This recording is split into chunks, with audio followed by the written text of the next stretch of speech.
Bu səfər Cavidan bəydən təklif alanda və mövzunu görəndə Crossroads. Mən bir saniyə cəmi düşündüm, nə barədə danışmaq istəyirəm.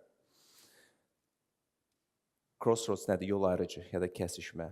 Bizim həyatımızda biz daim olaraq yol ayrıcılarına gəlirik. Nə seçək? Hansı qərarı necə düzgün verək? Və mən davranış iqtisadçısı olaraq bizim əsas istiqamətimiz, fəaliyyətimiz məhz budur.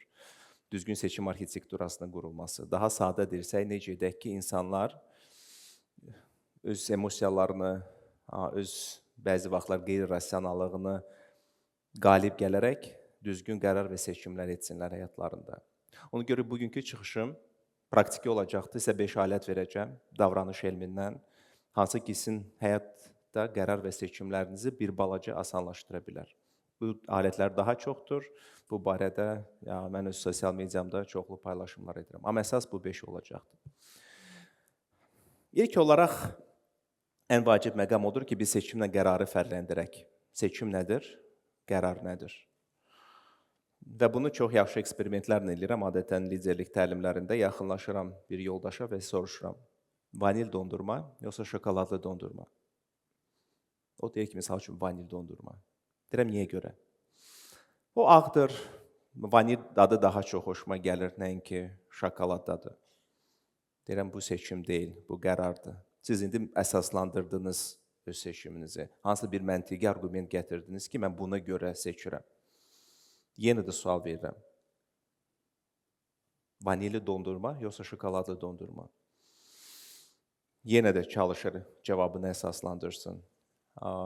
Ki, şokolad, daha çox şəkər var, kakao var, daha çox kimyəvi qatqı var filan.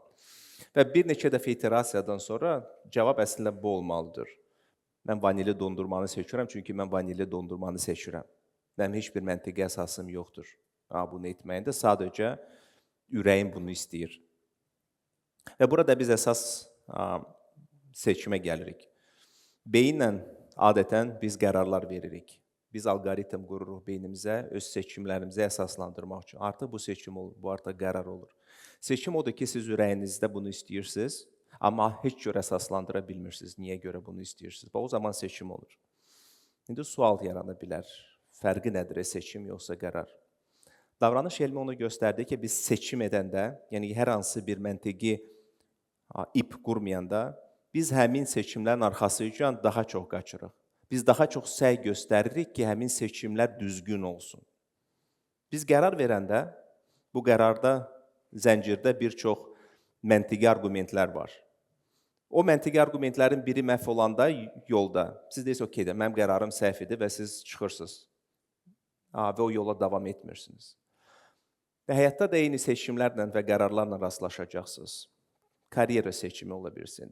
Gedim startapı qurum, öz işimi qurum ya da hardasa işləyim. O barədə mən ətraflı danışacağam. Sonradan ya da ki, həyat yoldaşı seçimi. Yəni ki, məntiqlə hər şey uyğun gəlir, amma ürəklə gəlmir.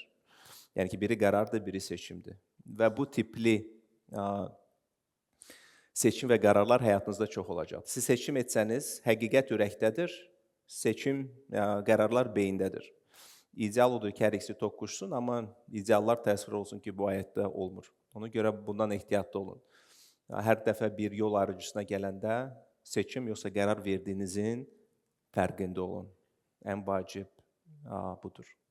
Davranış elmi bizə nə öyrətdi? Daniel Kahneman'ın Thinking Fast and Slow kitabında bu misal var. Tenis raketkası ilə tenis topu ikisi bir yerdə 110 manata satılır. Tenis raketkası topdan 100 manat bahadır. Diqqət, sual. Tenis topu neçəyədir? Mən bunu təlimlərdə edəndə plus-minus 90% insan deyir ki, tenis topu 10 manatadır, tenis raketkası 100 manatadır. Amma bu yanlış qərardır. Düzgün cavab 105 və 5-dir. Çünki 5 topdur, tenis raketkası ondan 100 manat bahadır, deməli 105 də tenis raketkası 105 plus 5, 110 deyir. Amma insanların əksəriyyəti 100 və 10 deyir. Daniel Kahneman bunu sistem 1 düşüncəsi adlandırıbdır öz kitabında. Əslində belə bir şey yoxdur beyində, sistem 1, sistem 2, bu onun uydurmasıdır, sadəcə rahat izah etmək üçün. Siz onu anlamalısınız ki 200 min təkamül, əgər təkamül nəzəriyyəsinə inanırsınızsa, inanmırsınızsa 10 min il Adəmdən başlayaraq, insan beyni yetərincə tənbəl böyüyübdür və bunun fizioloji səbəbləri var. Fizioloji səbəbi odur ki, baxmayaraq ki, cəmi bir neçə kilodur, lakin bədən enerjisinin 20%-ni götürür, beyin istifadə edir. Və bütün bu 200 min il ərzində, 100 min il ərzində son 50 ili çıxmaq şərti ilə bizdə daim olaraq kalori qıtlığı vardı. İnsanlar yetərincə ac idi. Yəni indiki kimi 5-6 dəfə fast food çeynlərində yemirdik. Şokolad filan zad yox idi, hər bir coffee breakdən onu yeməyə. Ona görə beynin təbii funksiyası odur ki, o daim olaraq özünü hibernate modda saxlamaq edir. Hibernate mod nədir? Özünü işlətmək istəmir. O isə tez həll vermək istəyir və yenə də yatmağa getmək istəyir. Çünki düşünür ki, siz hələ həmin o 10 min, 100 min, 200 min ilin təcrübəsini yaşayırsınız. Beyndə hansısa bir dəyişikliklərin olması üçün, təkamülə uyğunlaşması üçün 20 min il lazımdır. Yəni, ən azı 20 min il insanlar elə bu cürdə düşünəcəkdir. Hər hansı bir hadisə baş veribdir, onu tez bağlayayım, bitirim, növbəti etapa keçim. Və burada siz diqqətli olmalısınız. Siz seçim və ya qərar qarşısında gələndə sizdə intuitiv olaraq hansısa bir sistem aktivləşir. Siz birinci o məsələni qapatmaq istəyirsiniz. Amma bu qapatdıqda bu məsələni, bu ən düzgün seçim və ya ən düzgün qərar olmaya bilər. Ona görə siz dayanmalısınız, düşünməlisiniz. Bunu Kahneman sistemi 2 adlandırır. Yəni ki, neokorteks, frontal korteksi artıq işə qoşmalısınız və ondan sonra qərar və seçimlərinizi verməlisiniz. Unutmayın bunu.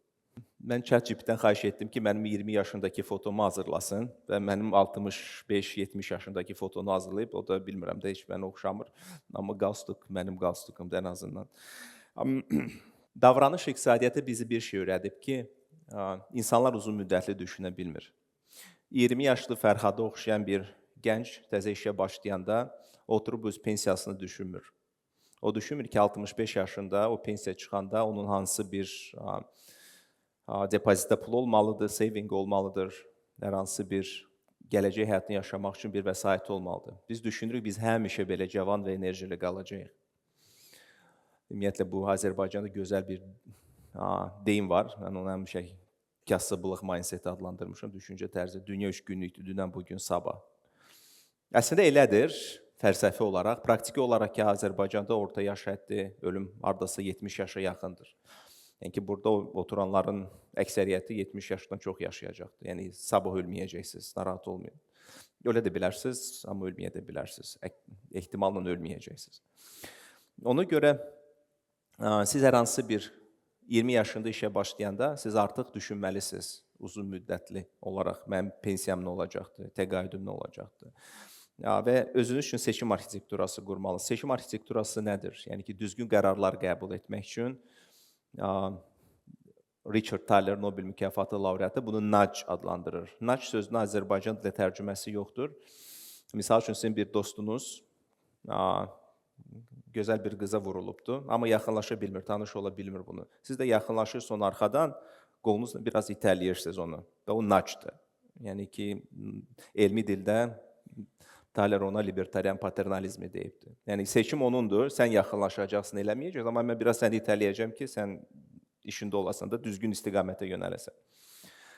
Vəs budur. Yəni ki, 20 yaşından işə başlayarkən siz qocalığınızı düşünməlisiniz. Hər hansı bir karyera seçimi edəndə özünüzə sual verməlisiniz. Bu, mənim 5 illik planıma uyğundur, yoxsa yox? Mən indi bu şirkətə getsəm, 5 ildə olmaq istədiyim yerdə olacam, yoxsa yox? Yoxsa bugün mənə əlavə 200 manat maaş veriblər, amma orada mədəniyyəti mən tanımıram, oradakı rəhbəri mən tanımıram, o mənim inkişafımı dəstəkləyəcəkmi, bu 200 manat ümumiyyətlə mənim həyatıma necə təsir edəcəkdir, növbəti 5 ildən, 10 ildən, 15 ildən sonra. Götürəcəyiniz bundan odur ki, agah olun.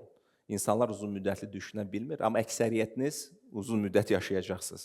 Ona görə də bunu mütləq nəzərə alın. İqtisadiyyatda bizdə belə bir termin var, sunk cost. Azərbaycan dilində mən sözün açıq tərcüməsini tapmadım, müxtəlif iqtisadçılar müxtəlif fikirlər bildirdi, batmış xərc kimi adlandırırıq. Yay vaxtı idi, yayın cırhacırı idi və biz kinoya getmişdik.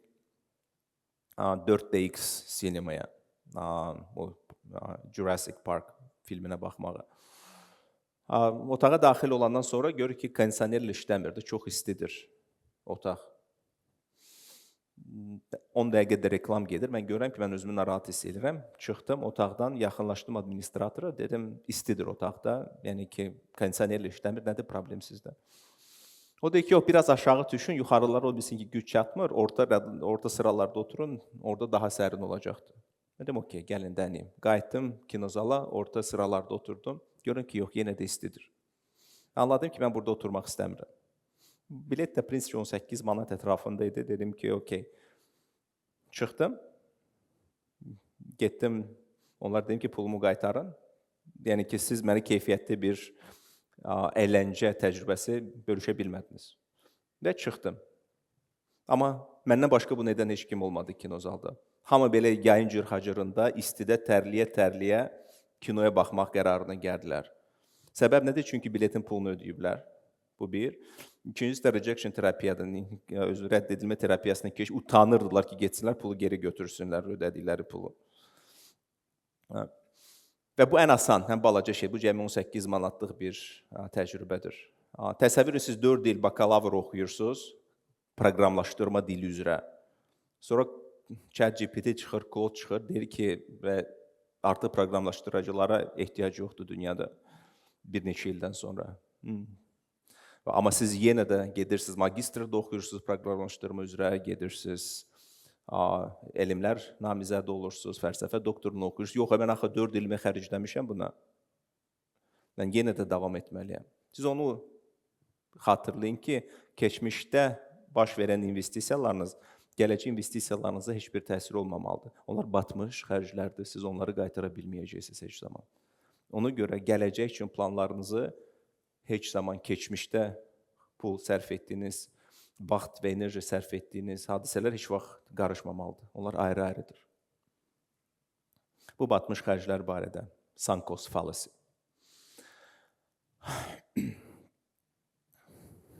Korporativ mühitdə bizdə belə bir təcrübə var hər yerdə. Sən yaxşı işləginən ilin axırında bonus verəcək sənə. Hər şey yaxşıdır, yeganə problem odur ki, bu insan psixologiyasına uyğun deyil. Çünki insan psixologiyası qazanmaqdan çox itirməkdən qorxur. Siz əgər bonus ilin əvvəlində versəz və desəz ki, indi mən sənə verirəm, amma ilin axırına kimi bunu yetirməsə, mən səndən geri alacağım. Bu daha yaxşı motivatordur və daha düzgün seçim arxitekturasıdır. Çünki insan vecnə deyil də, bir ildən sonra nə olacaqdır, bonus alacaq, almayacaqdır, o qədər də narahat olmur. Çünki yoxdur əlində hal-hazırda. Ona görə insanlarda itirmək qorxusu daha çox olduğuna görə siz daha yaxşı motivasiya etmək istəyirsiniz. İndidən verin, deyin ki, alacağım səndən bir ildən sonra. Və bu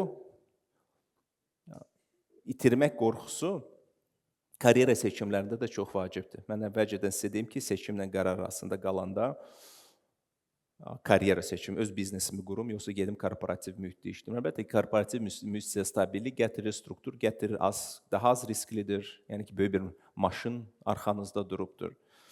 Və siz öz fəaliyyət, öz sahibkarlıq fəaliyyətinizi qurmaq barədə danışanda, siz adətən nəyi düşünəcəksiniz? Mən stabilliyi itirə bilərəm. Mən aylıq gəliri itirə bilərəm, stabil gəlir. Mən strukturu itirə bilərəm. Mənim gündəlik həyatım var. Mən bunu itirə bilərəm. Və siz bunu düşündükcə, sizin beyniniz ki, itirməyə qarşı yetərincə dirənibdir, siz heç zaman bundan ayıra bilməyəcəksiniz. Ona görə daha yaxşı nə ola bilərdi ki, siz əgər sahibkarlıq fəaliyyəti ilə məşğul olduqda nəyi itirərdiniz, onun üzərində fokuslaşın. Mən kiməsə işləyəndə mən fərdi azadlığımı itirə bilərəm. Mən kiməsə işləyəndə öz şəxsi brendimi itirə bilərəm. Mən kiməsə işləyəndə öz kreativliyimi itirə bilərəm. Yəni ki, bu itirmə üzərində nə itirəcəksiniz bunu etsəniz, onun üzərində düşünün. Nəinki bu istiqamətdə. Bu ilə mən bu 5 dənə aləti verdim, çalışdım ki, qısa verim. Daha ətraflı bu naclar barədə, triklər barədə müxtəlif sosial kanallarımda paylaşıram. TikTok, Instagram mənim üçün daha yüngül mövzulardır. LinkedIn-də mən daha çox elmi biznes idarə etmə üzərində daha uzun vaxt sərf etmək istəyənlər isə YouTube-da daha uzun videolarımı görə bilər. Oxumağı bəyənənlər isə bloqumdan bütün bu barədə faydalana bilərlər. Çox sağ olunuz.